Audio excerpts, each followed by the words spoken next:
Bonsoir à tous, bienvenue à TVS, la télévision Shekina. Nous ouvrons ce journal avec l'eau sociale pour parler des quartiers sous-intégrés de la capitale gabonaise qui connaissent depuis plusieurs années des pénuries d'eau potable, une situation qui perdure et qui devait être prise à bras-le-corps par les autorités compétentes. Aldo Othman Mabunda, Vitalis Kumba, reportage.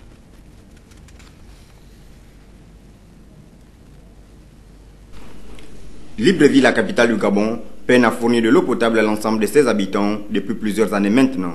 Si plusieurs mesures visant à remplacer l'eau tirée ont été annoncées, les résultats, quant à eux, tardent toujours à voir le jour. J'habite à Béa, Bio vers Saint-Michel. Ça fait pratiquement des mois que l'eau n'arrive pas. Et c'est vraiment une situation qui n'est pas bien pour les populations. Donc, et encore que dans notre zone, il y a l'hôpital de grands endémiques qui est à côté, l'hôpital de Nkembo. Aussi, autant nous, les populations, nous souffrons dans la zone, autant les malades qui sont dans l'hôpital sont. Donc, nous sommes obligés de descendre plus bas. Et nous sommes vers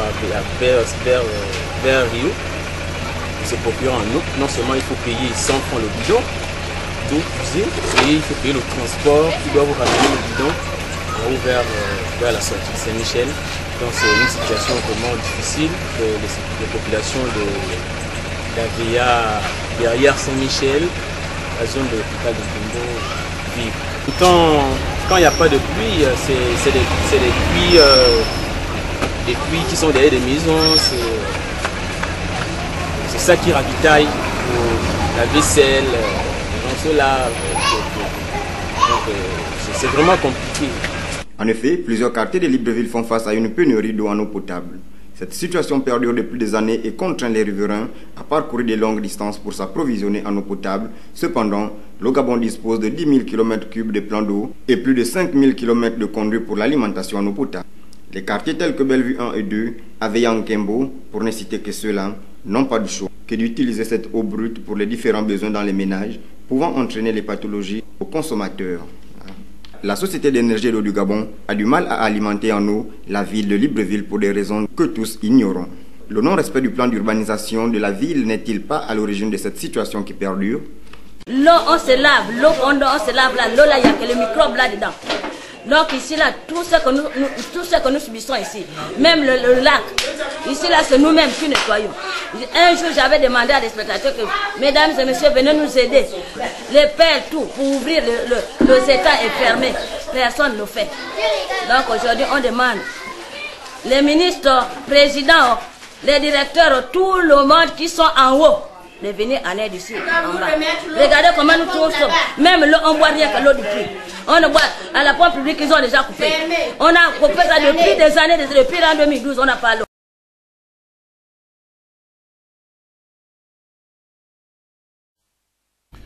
C'était le calvaire des habitants des quartiers sous-intégrés de la capitale gabonaise à la recherche de l'eau potable. Nous poursuivons ce journal. Le Congrès des agents publics, parapublics et privés de l'État CAP a procédé ce samedi à sa rentrée syndicale 2018-2019, une rentrée syndicale sur fond de dénonciation des irrégularités constatées lors du premier tour des élections couplées locales législatives 2018. Aussi a-t-il apprécié la participation massive des jeunes à ces élections avant que la structure syndicale ne fixe ses priorités pour l'année 2018-2019. Le président du CAP est à notre micro. Où nous procédons ce jour à cette rentrée syndicale, le gouvernement procède également au renouvellement du Parlement et des collectivités locales. En notre qualité de travailleurs, nous nous félicitons de ce processus tant attendu, enclenché par ce partenaire en dépit de nombreuses irrégularités constatées en matière d'organisation et de déroulement de ces élections. Le bureau régional constate pour le déplorer un fort taux d'abstention qui avoisine les 80%, mais également l'absence criante de la société civile et des organisations internationales spécialisées en matière d'observation électorale. La CESAC note, dans la même veine, plusieurs cas de fraude passés sous silence sur toute l'étendue du territoire national. Toutes choses qui entachent et dénaturent un tant soit peu la crédibilité et la légitimité de ces élections. En revanche, nous constatons avec satisfaction la participation d'un fort taux de jeunes et de femmes qui s'intéressent désormais à la chose politique par la pléthore des différentes candidatures. Aussi, contrairement à l'élection de 2016, le CAP et la César observent que nous avons enregistré moins de contestations, ce qui participerait, en notre entendement désormais, à la formation et culture démocratique souhaitée par nos partenaires internationaux, notamment l'Union européenne, la francophonie et les États-Unis. Toutefois, nous recommandons au gouvernement une plus grande souplesse dans l'organisation des élections politiques et une implication effective des observateurs relevant de la société civile, ainsi que la tenue d'une liste électorale crédible. Sur un tout autre, l'année syndicale 2018-2019 sera marquée par l'organisation des assises du dialogue social dans l'administration publique sous l'égide du Bureau régional de l'Union internationale des services publics et assimilés en Afrique francophone. Donc nous avons la charge. Afin d'asseoir une bonne et vraie démocratie sociale au sein de nos administrations. Cette activité d'intérêt national aura pour objectif opérationnel de réunir l'ensemble des travailleurs de l'administration publique au fin d'adopter un plan stratégique de 3 ans d'une part. L'année syndicale 2018-2019 sera également marquée par le Congrès mondial de l'Union internationale des services publics et assimilés. Le CAP présentera sa candidature pour un deuxième mandat à la tête de l'Afrique francophone d'autre part. Nous nous intéressons à présent à l'état des établissements secondaires et même primaires de l'AIR-pays et nous nous posons la question de savoir quel est l'état de ces établissements. Certains sont dans un état de dégradation très avancé. C'est le cas de l'école publique de Ngom dans la périphérie de Lambaréné. Le confort des élèves est mis à mal, ainsi même que celui du corps administratif et des enseignants. Un reportage de Sarissa Kerianondo de Média Plus.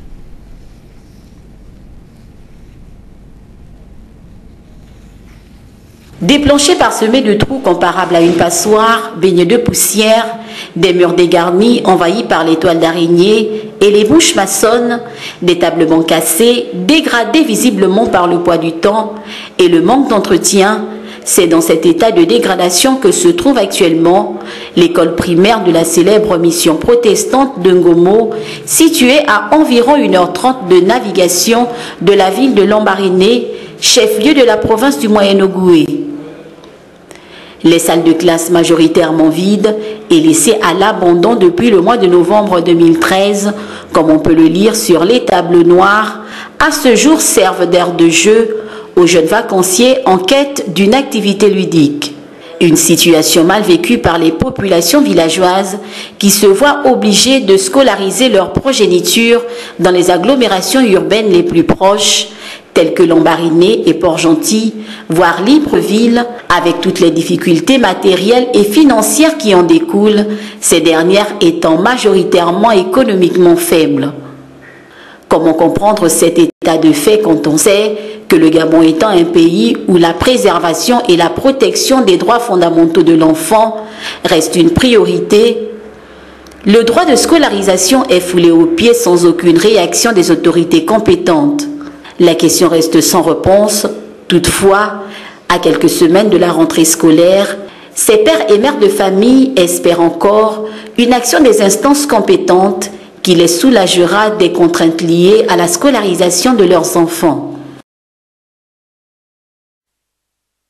Parents, élèves, enseignants et éditeurs se plaignent de l'insuffisance ou de la rareté des ouvrages inscrits au programme scolaire dans notre pays eu égard à la cherté de l'imprimerie, d'où il faut donc promouvoir les bibliothèques numériques ou le livre numérique au sein de nos établissements secondaires et universitaires, s'interroge Fouti Boulanga Mouleka dans ce reportage.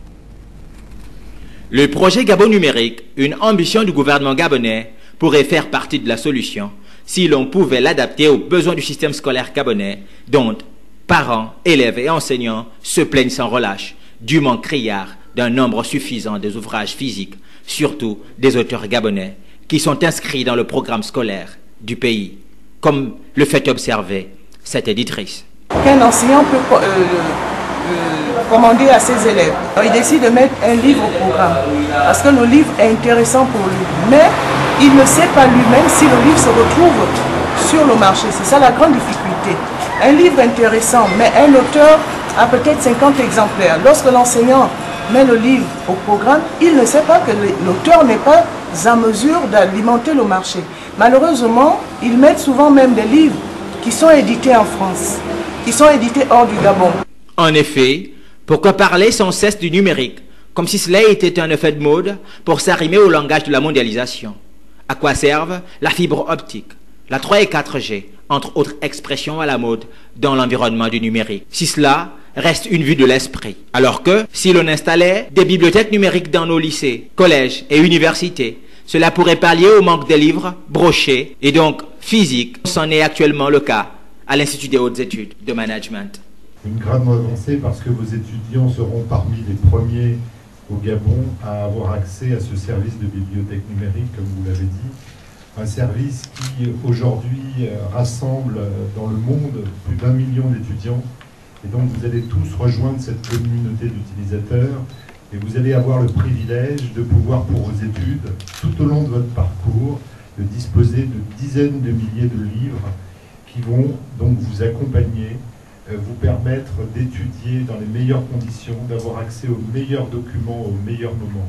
Contrairement aux propos de l'éditrice Sylvine Sam, qui semble imputer le tort aux auteurs qui se font éditer à l'étranger et dont les ouvrages manqueraient la plupart du temps sur le marché gabonais du livre. Bien sûr, si marché du livre il y a, le livre numérique pourrait être impulsé par l'Institut pédagogique national et les ministères en charge de l'éducation et de l'enseignement supérieur. Une telle innovation permettrait non seulement de régler le manque d'ouvrages physiques, mais aussi que le choix des livres inscrits dans le programme scolaire ne soit plus qu'une question de quantité d'ouvrages disponibles, mais aussi de la qualité et de l'intérêt socio-éducatif. À toutes fins utiles, une bibliothèque numérique est une collection de documents, textes, images, sons, qui sont numériques, c'est-à-dire virtuels, en ligne ou électroniques, accessibles à distance, en particulier via Internet, via une application mobile, entre autres modalités d'accès à l'information au public.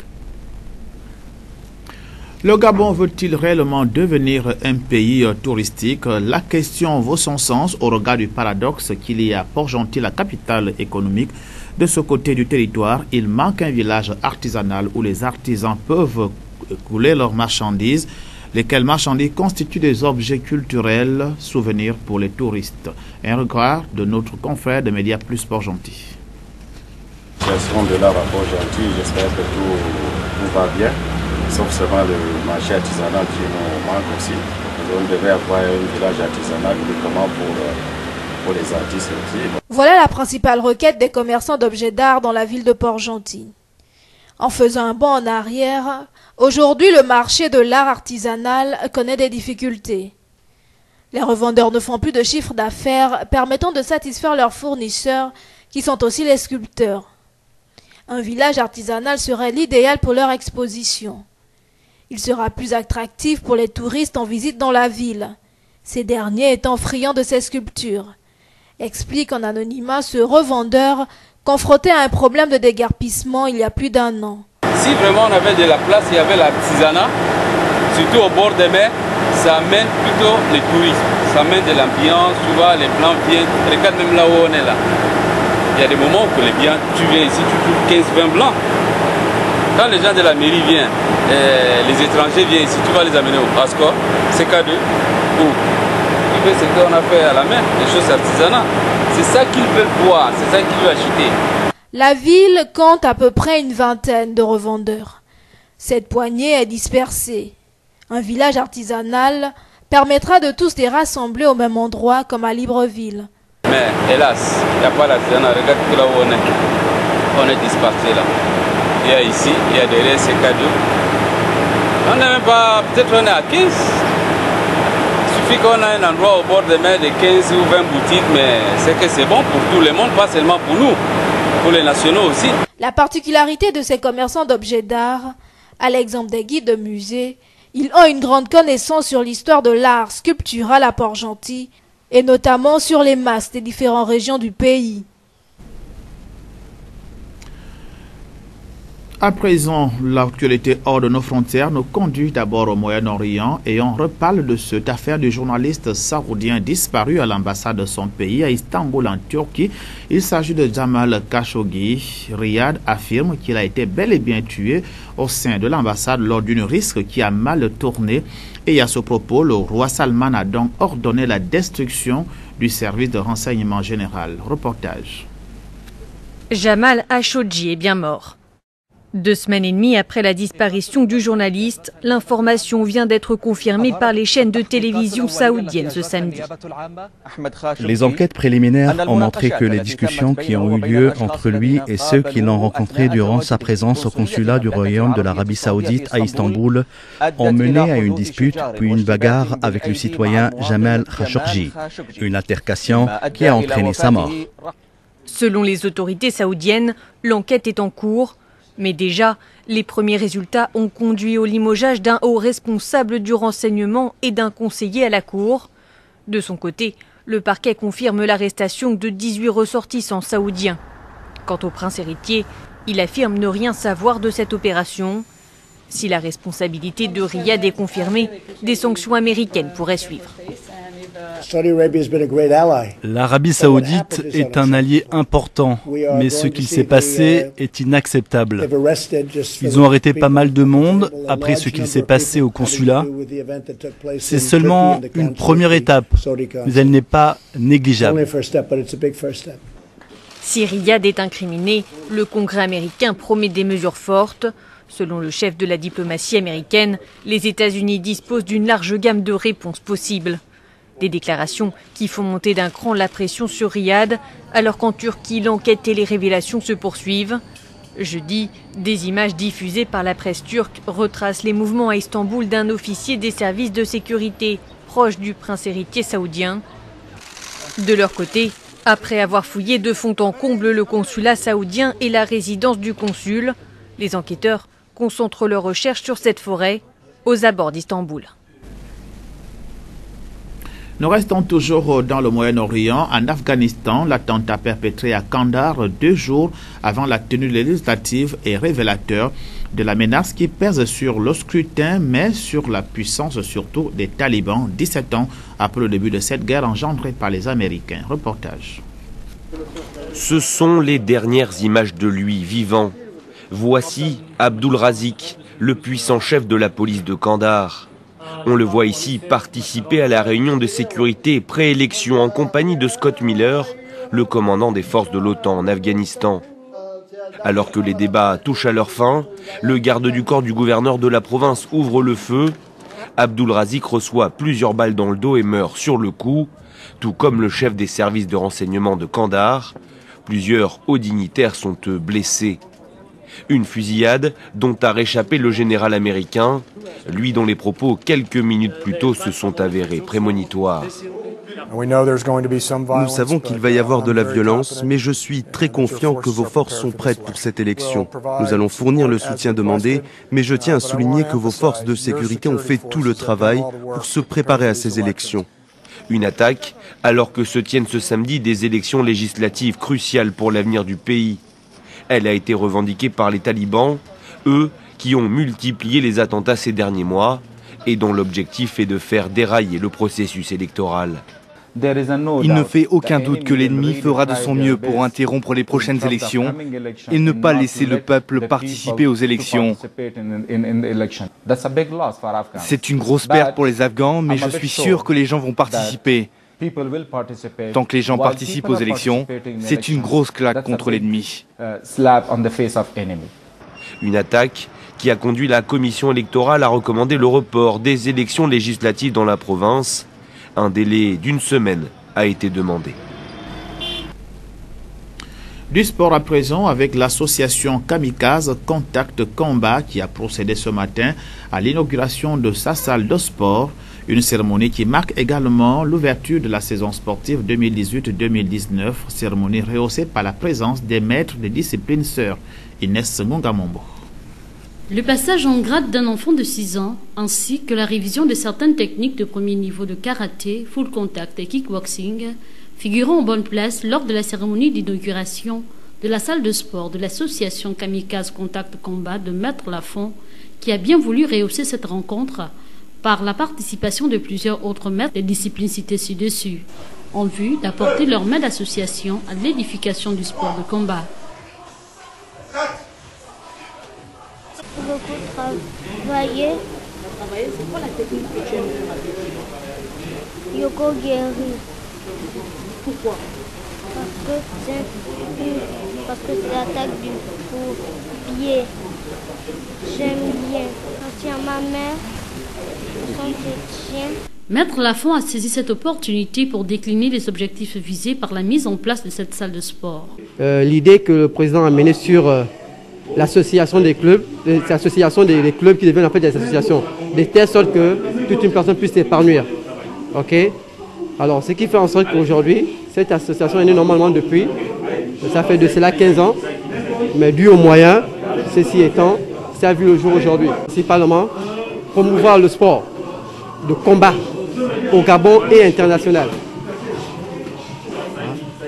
Et secondo, de telle sorte que toutes les associations qui existent au niveau national puissent à chaque fois organiser au moins par trimestre une manifestation que les jeunes puissent s'exprimer.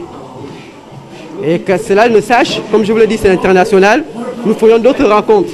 Mais il faut d'abord qu'elles soient au niveau international. Aujourd'hui, par exemple, c'est à l'Estuaire, demain, ça sera au Moyen-Ogooué. Et maintenant, voir le niveau de nos gars, je pense qu'on fera le coup. Vraiment venir contribuer de notre manière à l'inauguration, sinon à l'ouverture de cette salle, que je félicite d'ailleurs, parce que ce n'est pas souvent donné à tout le monde d'avoir de telles structures. Alors, nous, ici, vous voyez bien, nous sommes là dans l'initiation du kickboxing, des techniques de premier niveau, première base et tout. Il faut toujours répéter ces techniques-là, parce que sans les techniques de premier niveau, le reste ne vaut pas la peine. Ce sont des techniques de premier niveau qui nous conduisent à éventuellement avoir une très bonne maîtrise technique et pour pouvoir devenir des superbes champions. Aider le Maître Lafont dans le travail qu'il est en train de faire, parce qu'au niveau d'Ovendo, il faut reconnaître qu'Ovendo, c'est une grande commune, mais il y a très peu de clubs, notamment de kickboxing, de karaté, de taekwondo et tout le reste. Et j'invite d'ailleurs toutes les ceintures noires, sinon les maîtres habitants à Ovendo, de faire comme le Maître Lafont, d'ouvrir des salles et d'inviter les autres afin que tout le monde puisse travailler ensemble. Voilà, parce que souvent, il n'est pas bon de travailler seul dans son coin. Or, ensemble, on peut faire mieux. Parce qu'il ne faut pas oublier que les arts martiaux, nous sommes en concurrence avec le sport roi, qui est le football. Donc, et tous les footballeurs travaillent ensemble. Donc, tous les pratiquants d'arts martiaux, éventuellement, devraient aussi travailler ensemble pour que les arts martiaux puissent un jour battre le football. Merci. Voici un bel exemple qui devrait faire école à d'autres clubs de mettre à la disposition des athlètes des espaces d'entraînement pour peaufiner non seulement leurs performances, mais aussi rectifier quelques lacunes afin d'être prêts lors des grands rendez-vous sportifs nationaux qu'internationaux. Encore du sport, le ministre des Sports, Alain-Claude Bilibizé, a reçu les responsables du Fonds de développement du sport et de la Fédération gabonaise de football, FEGAFOOT, suite au conflit qui oppose ces deux entités. L'administrateur général du Fonds du développement du sport menace donc de diffuser ou de publier les surfacturations de la Fédération gabonaise de football. Euphrem Yogedzo, Vitalis Kumba. Le ministre des Sports Alain-Claude Bilibizé a reçu à son cabinet les responsables du Fonds pour le développement du sport ainsi que ceux de la Fédération gabonaise de football, un conclave qui intervient au lendemain de rumeurs folles distillées ça et là à Libreville sur un possible bras de fer entre cette institution en charge de mettre à la disposition des fédérations sportives les fonds nécessaires au bon déroulement de leurs activités et la FEGAFOOT.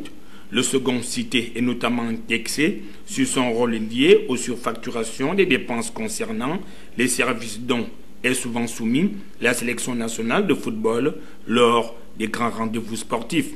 Le dernier fait en date remonte en fin de semaine dernière lorsque le 11 national devait rallier Juba pour affronter le Soudan du Sud dans le cadre des qualifications liées à la Coupe d'Afrique des Nations 2019.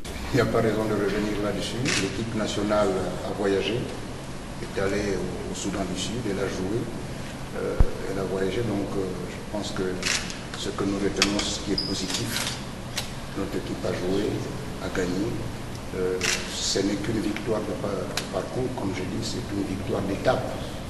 Maintenant, il va falloir nous préparer pour affronter le Mali et le dernier match du Soudan, plutôt le dernier match contre le Burundi à Bujumbura, et c'est ça l'essentiel.